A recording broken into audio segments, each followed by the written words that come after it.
A 47-year-old Vietnamese man has become the seventh person to die in custody of the U.S. Immigration and Customs Enforcement (ICE) in less than a year. Huy Chi Tran, who entered the U.S. as a legal permanent resident, was found dead on June 12 in Arizona State, southwestern United States, making him the seventh person to die in U.S. immigration custody since last October. The Associated Press (AP) reported last Saturday, citing police officials. The cause of death is yet to be determined. Tran was being held in custody awaiting deportation. His alleged involvement in criminal convictions for aggravated assault made him the victim of a crackdown by the U.S. government. Thousands of immigrants from Vietnam are in the same boat, awaiting deportation. ICE officials said Tran died at Banner Casa Grande Medical Center a week after being hospitalized in an unconscious condition.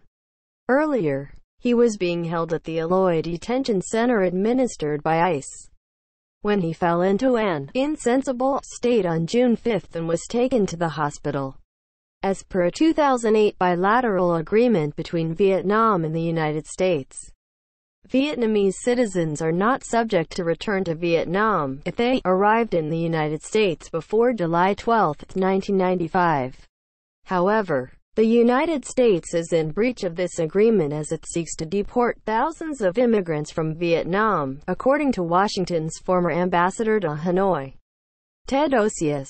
Osius told Reuters in an interview that most of those targeted for deportation had arrived in the United States prior to 1995. The year diplomatic relations between Vietnam and the United States were resumed after the Vietnam War.